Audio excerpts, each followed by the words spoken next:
everybody. Welcome to the Hallmarkies podcast. And we're so excited today. We have the ultimate ranking.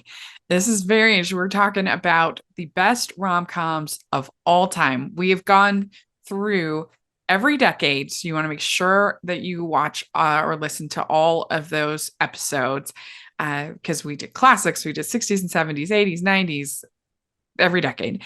And it was a lot of fun. And we thought it would be fun to, do all time and not even be worried about decades. So it was a challenge, but a lot of fun. And I'm film critic Grace Wagner. Terry's here. Hi, How are you doing? I'm pretty good. How was this experience for you? Surprisingly easy. I thought it'd be a little bit more difficult, Me too. and I searched just certain movies popped out in all the Yeah. lists when I was going over, and it's funny because very few on my list is like the top five of the individual decade. Yeah. So it's just, Yeah. what I gravitate more to. Yeah. It's really interesting because I felt the same way. It took me about 15 minutes Yeah, to same. I Yeah. was like, oh, okay. I was so surprised because I was like, this is gonna be so hard. And then it wasn't. No, it really wasn't. And we have for our patrons, we have a bonus mini episode for the patrons of our 13, 14, and 15. This is a top 12 list. And so if you join the Patreon, you can hear those picks and lots of other great bonuses for joining the Patreon. You get to be part of the monthly watch alongs. And this month, we are going to have Wendy Stewart on to watch Well Suited for Christmas, which was one of the best I've ever seen. It was absolutely great. Absolutely. So that's going to be super fun to have her on the watch along. So there's just lots of benefits to being a patron. You get weekly exclusive reviews. You get early content. Like we had the preview for Bridgerton season 3 to the patrons like 2 weeks early. It's I try to make it as big a bang for your buck as humanly possible. So please, please, please check out the Patreon. It's only a couple dollars a month to join. We'd like to take a second and thank our sponsor for this episode of the podcast. It's the Hallmarkies merch store. Are you looking for that perfect gift for the postable, hardy, or Hallmarky in your life? What about getting that t-shirt or hoodie that will help you stand out at your next holiday party? Now is the time to check out the Hallmarkies merch store. Full of festive designs by artists like Jessica Miller, Carrie from Hallmark Comics, and more. You can even have more than just shirts, but totes, cell phone cases, notebooks, mugs, and more. And it isn't just Hallmark. We have designs for Anna Green Gables, Man from Snowy River, The Nanny, and more. Every purchase at the merch store goes to help support the podcast and allows us to make the great content you know and love. There are frequent sales, so go to tpublic.com/stores/hallmarkies or see the link in the description. That's tpublic.com/stores/hallmarkies. Let's dive in. Let's do it. What is your number 12? Well, my number 12 is The Prince and the Showgirl, which stars Marilyn Monroe and Olivier. And I find this so charming. It's Olivier comes to England and he is the king.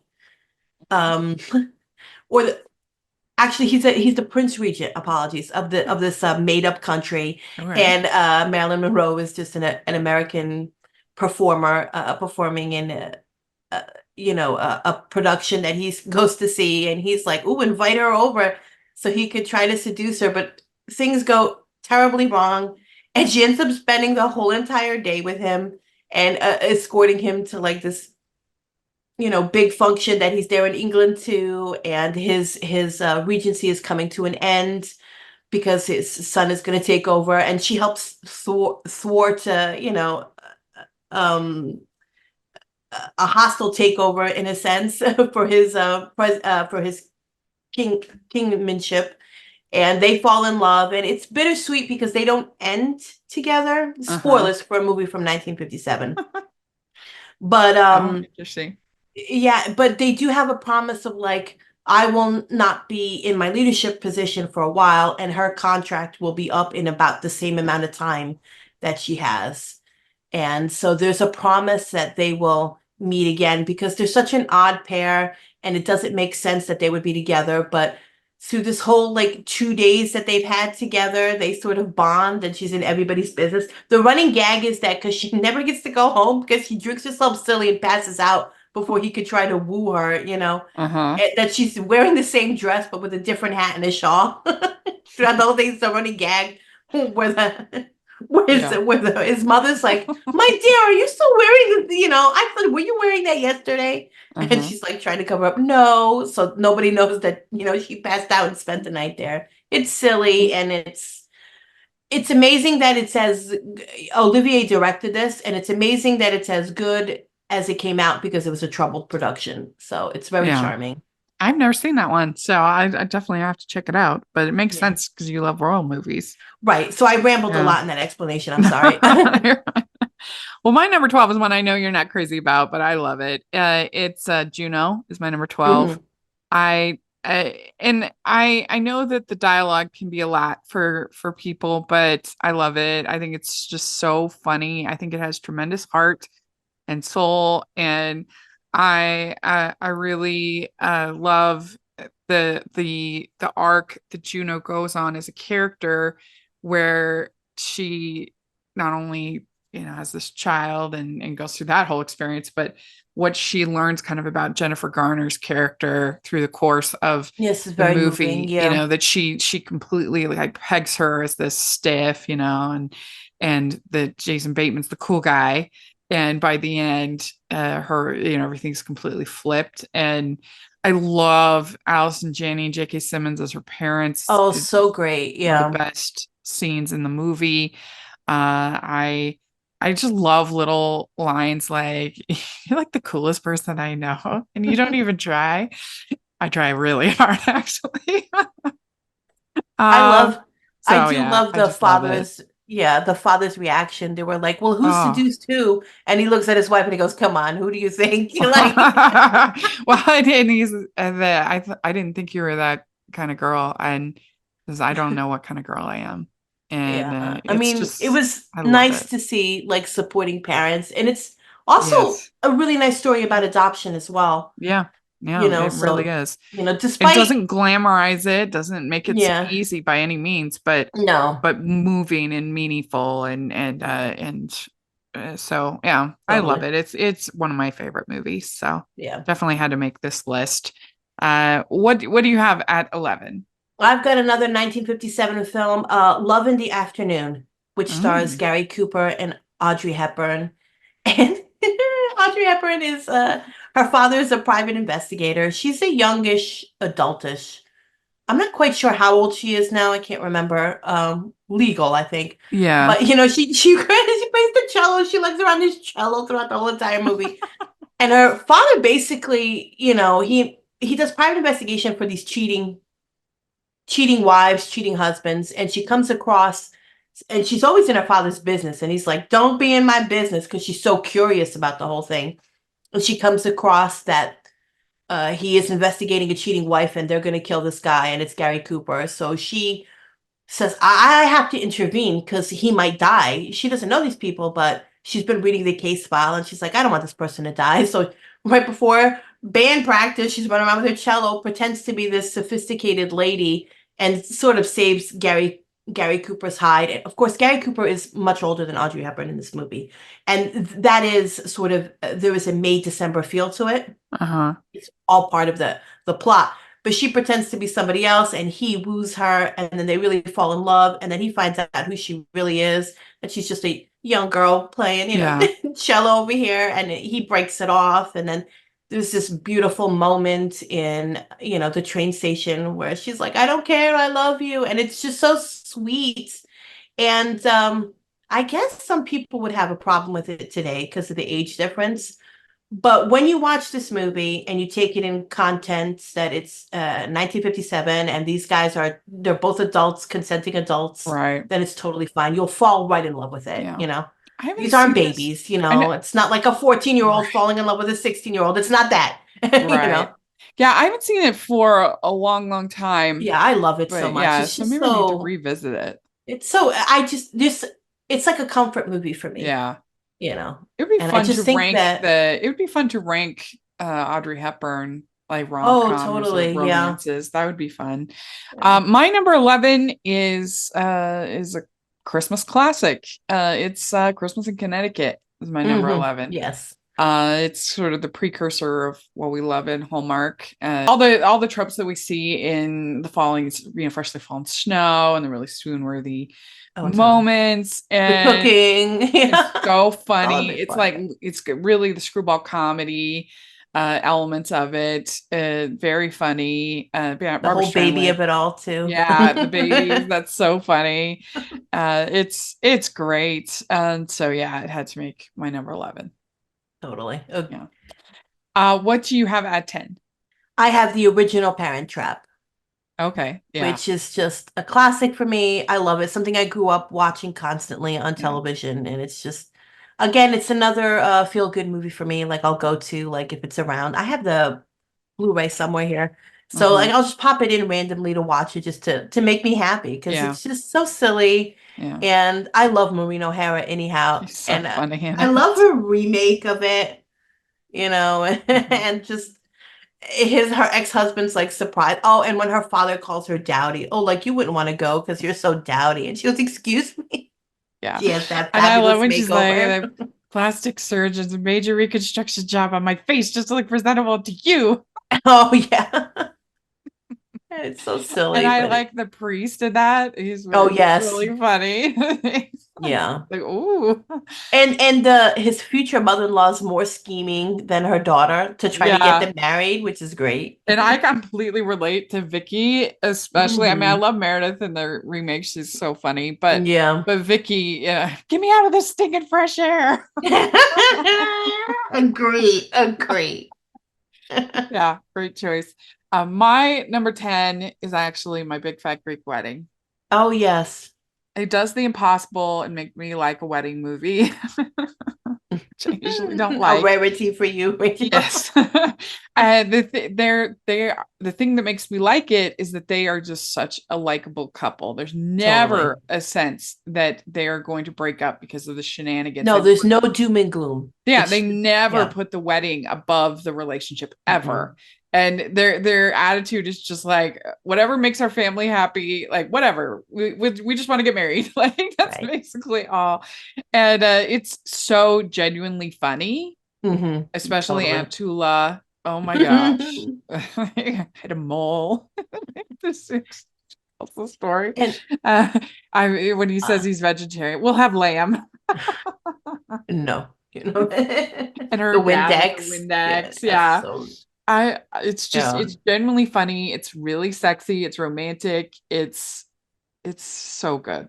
It's I so love it. funny because even though it's like they're Greek and I could relate to some of like the quirky things Yeah. being from like Mandy's Portuguese weddings and what you got to do too. Like I was Yeah. like, I can relate in sort of that sort of, I you think know. everybody could. I 'Cause think for everybody me, can. it would It's be true. like My Big Fat Mormon Wedding. Like Right. whatever Yeah. culture you're from, Right. you could You relate could to totally relate to it. it. And I will say this, regardless of what anybody thinks of the two sequels, I do love that the relationship is still so strong. Nothing Yeah, comes me before the too. relationship. There's no doom. You don't have to worry about these guys breaking up or anything. Yeah. That's not what the sequels is about. It's about family. And Yeah. I love that about those movies, that the Yeah. relationship is a core. I agree. So. I agree. Yeah, absolutely. Well, what do you have at 9? I have The Lost City. Oh, wow. Because that high, huh? that high, You I was really really liked thinking that about movie. it, and I can't believe how much I liked it. I knew I was gonna like it because I was like, it's a quasi remake of, Romancing the Stone. But Yeah. just when I think of Daniel Radcliffe in that It movie, was I fun. have to laugh so much. And Divine Joy Randolph in it, like being the best agent and friend. Like, I don't know if Sandra Yeah. Bullock deserved her in that movie, what she was going out of her way to do. Yeah. But I just find it so hysterical. They're like, "Oh no, Yeah. we killed him!" Like It was they're funny. shock and Yeah. just I don't know. I don't have anything for the 2020s episode on my list it's because I think I just need a little bit of time for those to sit. yeah. I only for have me. 2 from the 2020s two. that I just Yeah. absolutely loved. But you're right, because we're still so fresh into the decade. Yeah. We don't know what's coming out. Yeah. Well, my number 9, I really could do a tie of I really could do a tie for any of the perfumery movies. But I do have You've Got Mail at number 9. Oh, you put it. I thought it would be higher in your list. Yeah, I mean, all these are all timers, so it's tough. Yeah. I just absolutely love the script from Nora. It's so funny and so many quotable lines. It's probably my most quoted movie, the Yeah. one that I know so many different parts. And It's he so ran good. Spain. So People good. spend way more on leather jackets than they should, but they don't fall in love It, with fascist dictators. uh, I mean, and I could go on. it's so clever how they do the pen pal thing with the email. Like they really Yeah, adapted yeah, it to modern times well. yeah. But the And discourse for this movie today that people are having just really, I'm confused about how is it creepy? I don't find it no, creepy. not at all. And I can understand some people that don't buy Hmm. Joe's transformation and that Kathleen would accept him after him putting her out of business. I can understand that. To me, it works. He changes enough.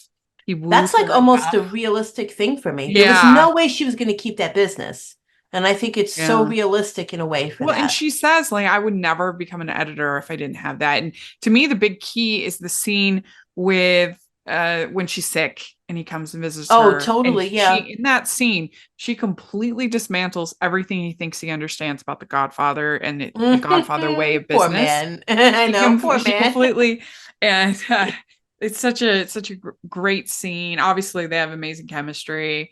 And I love the shop around the corner as well. Yeah. Oh, The only totally. reason I think I like You've Got Mail a little bit better is I just think the suicide aspect of the perfumery story and of Shop Around the Corner, it feels a little discordant to me. It like just doesn't quite Yeah. tonally, I don't think, work. But I love it. I mean, it's a great movie. So if that's your favorite, I can completely understand. Yeah, I just think that script from Nora is special, totally. and so yeah, it's my number 9. So Can't uh, remember. Do they have a suicide plot in the Judy Garland version? ooh, I can't remember. I can't remember. I don't think so, actually. No, I don't think so. No.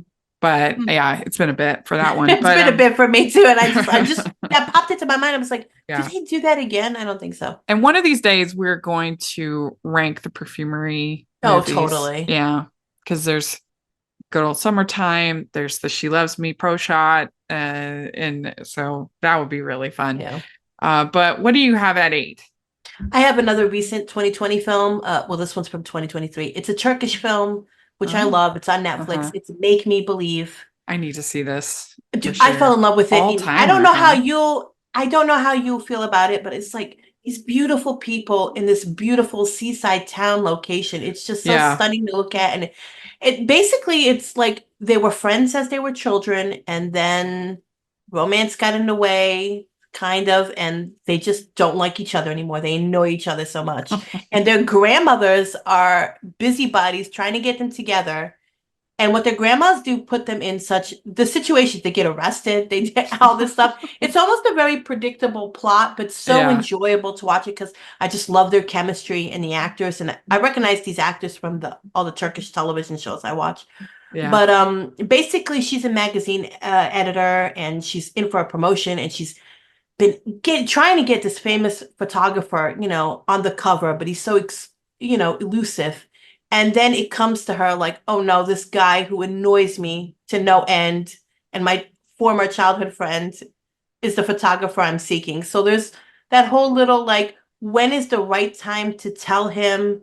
And so there is a bit of like that, ooh, that that blow up where potential lie or whatever, but it's not as serious as it is in some other movies. Uh-huh. But of course, they do have that Wow. conflict. I really It's have just a to very watch small this. part. Yeah, but Yeah. it's so good. And, Yeah. yeah. Cool. I'd like to take a second and thank our sponsor for this episode of the podcast. It's Baker Publishing Group and author Jenny Erlingson and her debut novel, Her Part to Play. Desperate for extra income, Adane accepts a last-minute job as a makeup artist for a movie that's filming in her small Alabama hometown. But the money hardly seems worth having to face the actor who got her fired from her last job in Hollywood. Sparks fly on and off the set, but will either of them follow the pull of their hearts?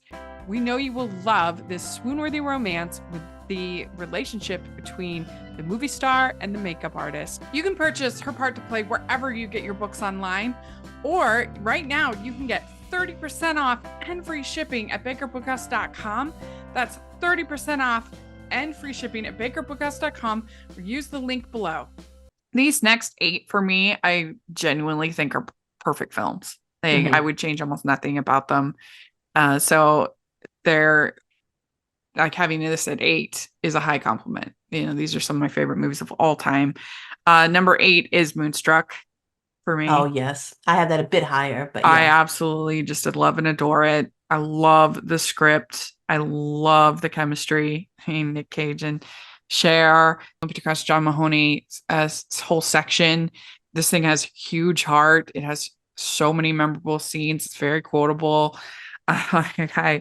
Your life is not nothing, and that whole never did a bowl of oatmeal look better. I tell you that than that whole scene. And it's perfect. It is. Adore it. It totally is. It's so good. Yeah. So what do you have at 7? I have The Goodbye Girl. Oh, yeah. Which is a movie that I actually saw for the 70s. When we were ranking the 70s, because I don't believe I had seen it before. Yeah. And I fell completely in love with it. It's really good. Yeah. I couldn't believe how much I loved it. It doesn't even feel, I mean, clearly it's 70s, but it feels so contemporary, even to today. And it's just like, because he's afraid he's going to get canceled for playing the bonkers version of like, King Lear or something? No, it's Richard. Oh, Richard III. Yeah, you're right. Yes, right. Richard III. Yeah. And he's like, and he does it anyway. And he's like, wait, is this going to be good at all for my career? And it's like, it's so relatable, even like to today. And her bad taste in men and fighting for that apartment. Yeah, that's a good one. There's been so many like rom-coms too of fighting. Basically, today's, especially on Hallmark and stuff, is, we've booked the same like house or hotel room or whatever when we go on vacation, and then they fight over it and fall in love. And that's almost the premise of The Good Girl when they're fighting over this apartment. It's true.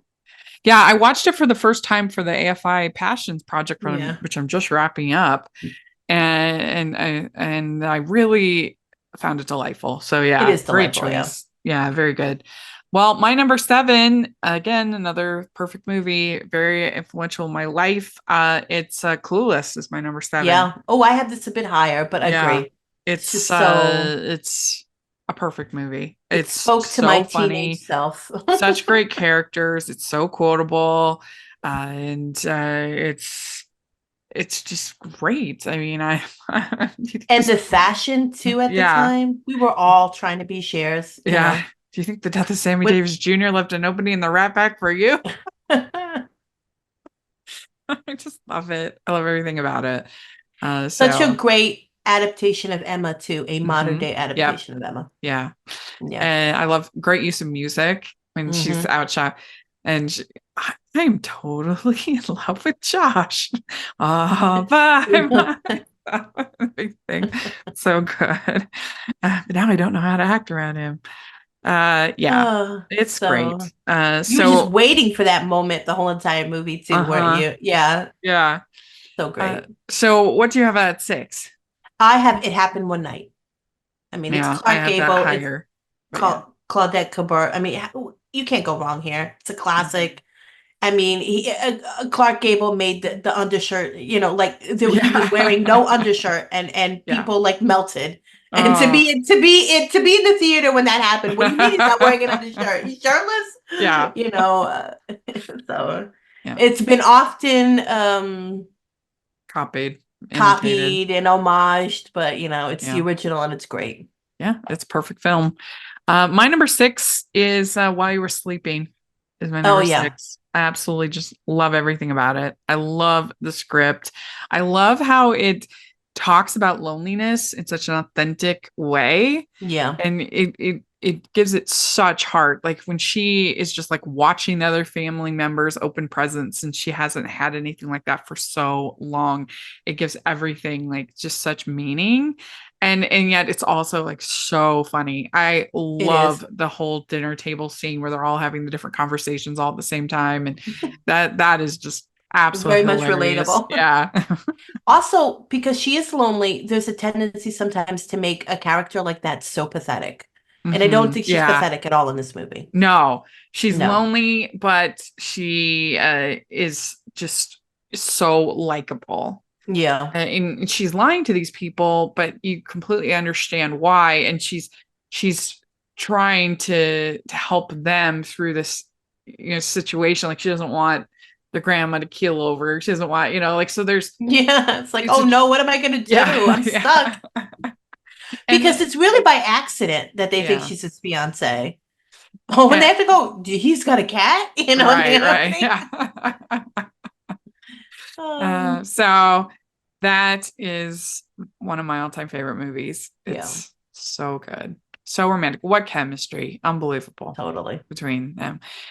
So what do you have at 5? The Princess Bride. Mm-hmm. Which for me is the pinnacle of my childhood. Yeah. I loved it. I find it more charming than the actual book. Which agreed. But it's just, everyone is just so wonderful. It's just such a wonderful fantasy movie, and it's like it's just got everything you could want in a movie. It's got action, it's got comedy, adventure, it's got, romance, kidnapped princesses, being forced to marry sword people, fighting, pirates, death, resurrection, Yeah. rodents of unusual size. Yeah. And they managed to do it all in 93 minutes. Amazing. There is no way, if that movie was made today, that it would be 2.5 hours minutes. long. Yeah, at least. Yeah, at least. Got look how bloated those pirate sequels were. Oh my gosh. So bloated. Timothy Chalamet in it. Oh yeah, they went up to it. Sorry, I've got him on the brain because the traffic that his movie is causing over here. Yeah. And like you can't even go to the park because they've closed anyway. Let me not the only way I've said for a long time that this movie if they were going to that I think if I was going to be asked to make a musical into a movie, out of a movie, to make a musical out of a movie, I think The Princess Bride. And I know they've tried like a couple times, but it hasn't worked out. But it just seems like it has all of the beats. And so if they were going to remake it, if I was assigned that task, heaven forbid, I think that's where you go with it. You make it a musical. A whole musical number when he's getting tortured. Yeah, it would be hysterical. That would be a great place for the evil song, the villain song. Absolutely. Yeah. That whole torturing theme. And it would be great. Yeah, and Miracle Max could have like a Partly Dead song. But Carol Kane is so good. Oh, yes. So good. So many like famous comedians popping up, and even Wallace Shawn in his small role is so good too in it. You keep using that word. I do not think it means what you think it means. Oh, yes. Also revenge. Can't forget the whole revenge plot. He's looking for the man with, them fingers. Well, my number 5 is my most recent of anybody on my list. It's Sing Street is my number 5. Yeah. I absolutely love this movie. I love the music. I love the whole premise that, he's trying to impress this girl. Will you be in my music video for my band? Oh, he doesn't have a band. And so him and his friends get together. I absolutely love the relationship between the two brothers. Yes. So sweet. And how the older brother, he didn't really take the big risk. And so he's trying to encourage, but also like a little jealous. I know, it's so realistic too. Yeah. I know some people don't like the ending. I'm fine with it. Go drive off and take your boat. No, I'm fine with the ending as well, but I'm just not 100% certain they made it, Rachel. And then the brothers, cheering them on. Yeah. Like, did they have their papers, Yeah. I think so. And I just love it. I love and adore Yeah, it. I it's remember great. seeing it at Sundance and just being like, Yeah, it's so wow, sweet. my life has changed because of this movie. And so that's my number 5. What do you have at 4? Moonstruck. So It's good. great. Perfect One of movie. Cher's greatest performances. Yeah. People say she Um, doesn't deserve the Oscar. It was a strong year. I get oh, that. it was a But strong year, but she does. I yes. think, come to think, she really does. I mean, it's kind of a hard character. Like, she's so frumpy and she's Yeah. technically maybe having an affair. It's hard to, like, Yeah. A sympathize with a lot going character like on. that, but you do, Yeah. and her glow up is great, in Yeah. the movie, which isn't a super glow up. She just like puts her hair down, Yeah. she relaxes, and she's finding Right. Loretta is finding her Embraces groove. her curls. Yes. Loretta is just finding herself again Yeah. after a couple of years of disappointment. And it's like, it's great. Yeah. Because And she's just decided to sort of settle. exactly. She's Because her settling for husband. Danny Aiello, right? Yeah. And Nicolas Cage and his missing hand is what does it for her. Mm-hmm. Her And husband got hit by the bus and and she'd waited to have a baby and she ended up with no husband and no baby. Yeah. And And also, and I think Olympia Dukakis also deserved her Oscar for this movie, but she's not a put upon wife, but like she's dealing with a lot, with her husband cheating, and spoilers for this movie. Oh, that, But like I said, when that she oatmeal confronts, she's scene, like, oh, yeah, is enough. perfect. When she tells him, I love you, enough. Yeah, Also, your life is not nothing. And right, he's like, the level of forgiveness she has and the love she Hey, has more. for her husband that she's been with for many years Mm. is also admirable in a sense. It's just a different take on a relationship. Yeah. And the women are so great in this movie. Oh, yeah. I completely agree. Ho, ho, ho. We'd like to take a second and thank our sponsor for this episode of the podcast. It's the Hallmarkies Patreon. Do you love Hallmarkies podcast, especially at Christmas? Do you enjoy the holiday previews, recaps, interviews, and bonus episodes? If the answer is yes, please consider supporting the Hallmarkies Patreon. We need your help to do what we do both during the Christmas season and all year round. But not only do you help a podcast led by strong, independent women by becoming a Patreon, you get to become a part of the Hallmarkies family. Starting at only $2 a month as a patron, you will have access to our Facebook Patreon group where we talk about the movies, shows, and more all year. We also have many monthly patron watch-alongs with guests like Lacey Chabert, Natalie Hall, Paul Campbell, Mary Lou Henner, and more, giving their behind-the-scenes details of their films. As a patron, you also have the chance to provide input into the podcast and even join us at different tiers. So this Christmas season, spread some cheer to the Hallmarkies Patreon and become a member today. You won't regret it. Go to patreon.com/Hallmarkies to learn more. That's patreon.com/Hallmarkies. My number 4 is it's one of my favorite comedies, flat out comedies of all time. It's What's Up, Doc? Is my number 4. Yes, yeah. It is so funny. And every joke is just perfectly timed and calibrated for the ultimate laughs. And I mean, Barbara Streisand's character is insane. She's a crazy person, but so funny. And Madeline Kahn, I just love her so much in this. She's so funny. And the whole like glass, right? With the guys crossing the street with the glass. I mean, it may be my favorite. Yeah. Like if you're talking about comedic set piece. Totally, yeah. It may be my favorite one ever.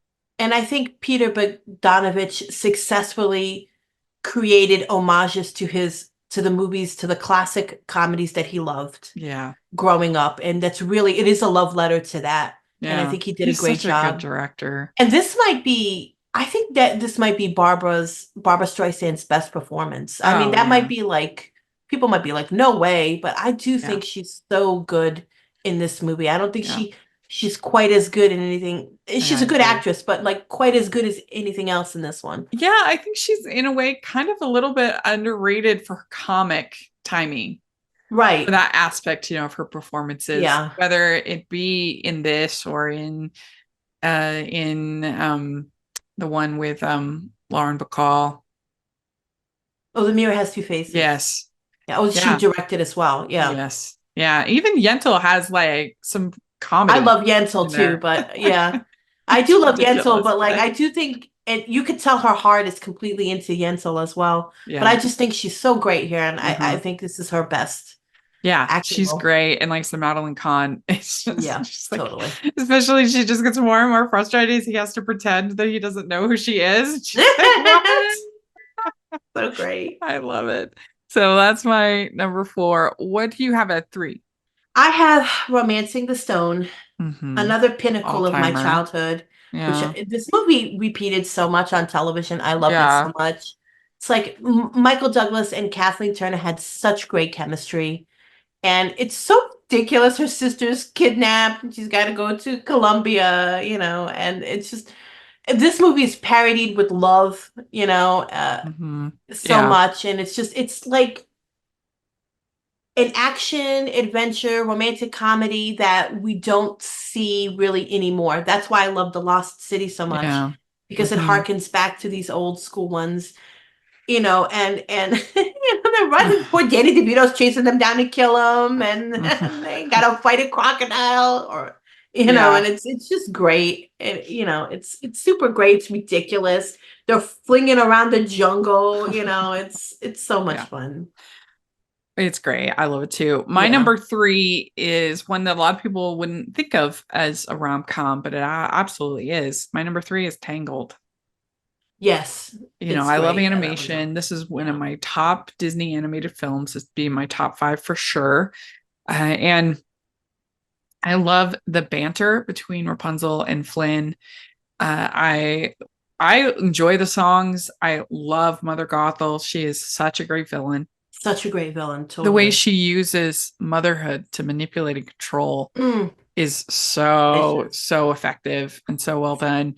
And I love the fact that Rapunzel immediately accepts Flynn as Eugene.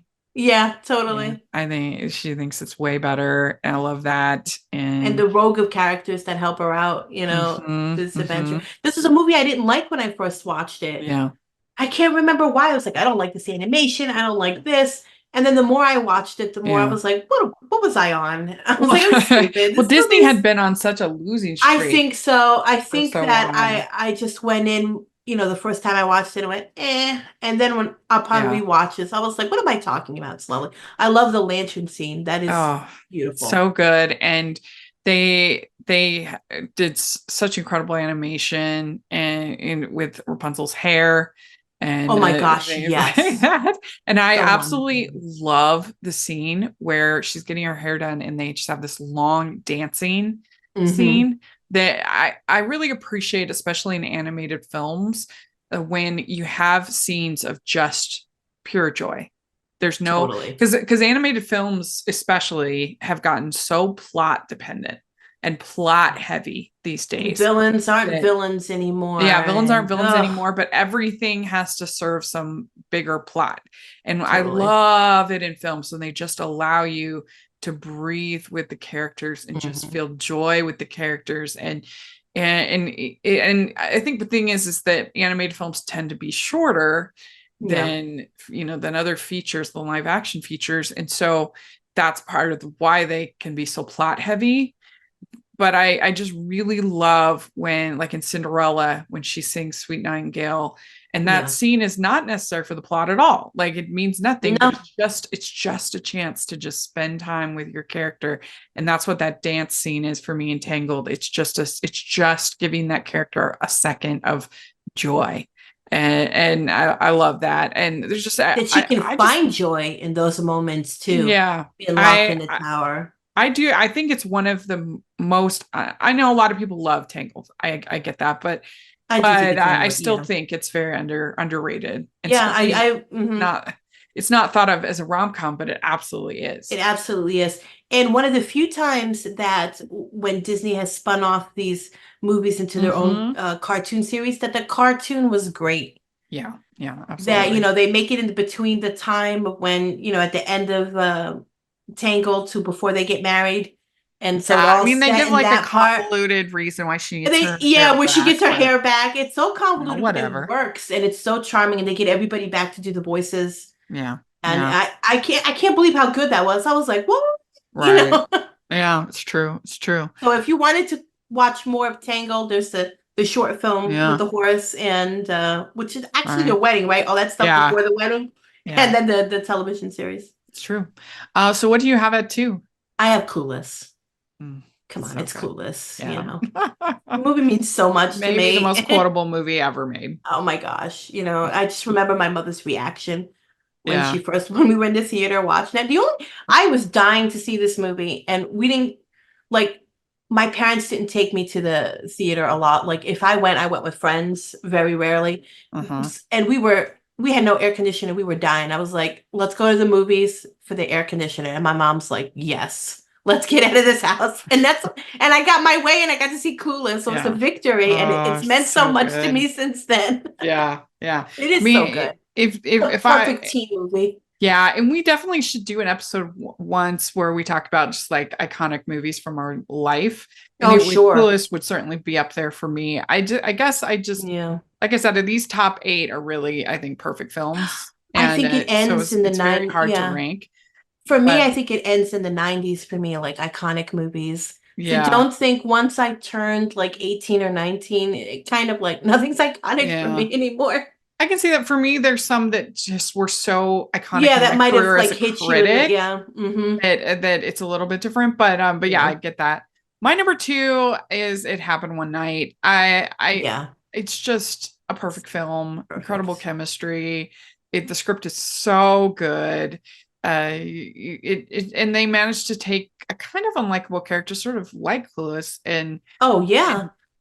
and leave you 'Cause he's rooting after for her them for- at the end. yeah. And they Because he's after for the story, right? And she's running away from the marriage. yeah, but she's kind of a diva, you know, at Totally. first, and so, but you completely buy like their relationship, and it makes it just so great, the ending.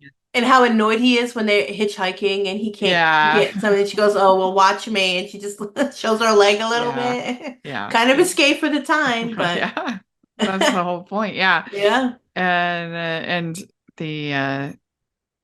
it really captures a moment in time, like being at that, yeah. Being at that hostile kind of situation, Mhm. and her waiting in line for the shower and talking to the other women and just things like that. And then I love the whole scene where they just sing that song with everybody else on the bus. Yeah. Flying trapeze. Don't they call the sheets when they put the sheets? Isn't it the wall of Wall of Jericho? The Wall of Jericho, which Luke and Laura, if you know, Uh-huh. in their heyday in the 80s, recreated. Oh, So much fanfare. Yeah, All it My was Children? like, oh, yeah, no, General Hospital. Oh, General Hospital. And they were like, you know, they recreated that as an homage, like, oh, let's put up the walls of Jericho, and it's lovely. It's like a lovely moment. Yeah. You know. Mm-hmm. So good. So. Well, what's your number 1? Bring It Up, Baby. Oh, me too. I can't believe we have the same number 1. This is probably for me the best comedy movie, period. Let alone rom-com. Yeah. But Bringing Up Baby Unbelievable. is hysterical. It's got Cary Grant, who Yeah. is the king of rom-coms, Yeah. of romance movies in general, you know, Yeah. and his scientific self in this movie. And it kind of like Barbara Streisand's character, What's Up, Doc? Katharine Yes. Hepburn's character is insane. She's crazy, but eventually he's just gonna have to give in because she's not gonna go away. Baby is the tiger that she gets, right? Cheetah. Cheetah, that's what I'm sorry. Yeah, it's a cheetah, and he's Or leopard. No, it's a leopard. Wait. No, you're Leopard. right. I think it. A Yeah, leopard. I'm trying to. Sorry, I leopard. can't believe I get It's them been a bit confused. since I've Leopard seen and this cheetah. movie. Yeah, Leopard. but yeah, and he's a zoologist. He's trying to put the dinosaurs together, the dinosaur bones together, and she ruins his life. Yeah, she really She ruins does. his life. She really does. Actually, I'm looking at it is a leopard. You're right. Okay. There's just so many Yeah. hilarious scenes, like when she just steals his car and she acts like there's Gosh. like nothing wrong. Like, what are you doing? She's like, you're in my car. Like, it's my car. Oh, and when he's forced to put on her bathrobe Yeah. because she steals his clothes, And then her aunt, and her comes aunt is by. like, I mean, they're all looking at him like, "What's?" Do you think I What's want to going on look here? this way? Oh, and she can Yeah. only soothe the leopard, you know, with a song. Yeah. And oh my gosh, it is. I won't. She does ruin his life. This poor guy's just trying to, Yeah. He's just trying to get that bone to finish that. Yeah. Isn't that interesting that of all the movies that we talked about in those that we would end up with the same number one? Yeah, it is Yeah. because it's so great. It's just so funny. It's the Yeah. pinnacle, probably. I think for me, for the classic, it's probably the pinnacle of rom-coms for the Yeah, classic. no question. I mean, that everybody wanted to live up to that, and it's still what beloved else today. could you ask for in a rom-com? I don't know. If But the Criterion release, people, it's out there. Watch it. Yep. Don't forget it. It's wonderful. So let's go over our list real quick. So Mhm. 12, I have Juno. 11, Christmas in Connecticut. 10, My Big Fat Greek Wedding. 9, You've Got Mail. 8, Moonstruck. 7, Clueless. 6, While You Were Sleeping. 5, Sing Street. 4, What's Up, Doc. 3, Tangled. 2, It Happened One Night. And number 1, Bringing Up Baby. So for me, I have at 12, The Prince and the Showgirl. 11 is Love in the Afternoon. 10 is The Parent Trap. 9 is The Lost City. 8, Make Me Believe. 7, The Goodbye Girl. 6, It Happened One Night. Number 5 is The Princess Bride. 4, Moonstruck. 3, Romancing the Stone. 2, Clueless. And my number 1 is Bringing Up Baby, which everyone should go watch. Of course. Yeah, absolutely. Howard Hawks. Yes. He delivers. Yeah. Well, so make sure you check out on our Patreon. We have our bonus 3 picks. So you don't want to miss that out. So please check out the Patreon. We would sure appreciate it. And Terry, where can people find you? At Twitter, at Flurry Heaven. Great. Just writing nonsense, Yeah. Nothing in depth. Yeah. And you can find me at Rachel's Reviews, all of our social media, iTunes, YouTube, and on Rotten Tomatoes. So check that out. Also, make sure that you're following the podcast, Hallmarkies Podcast, all of our social media. And we have our playlist with each of the decade videos. You want to check that out, all of our rankings, everything. And if you are listening on iTunes, please leave your ratings and reviews. If you are listening on YouTube, please give the video a thumbs up. Subscribe to the channel. We sure appreciate that so much. And check out the Patreon, like we said, and the merch store. Got lots of fun merch over there. And thanks so much, everybody. We'll talk to you later. Bye.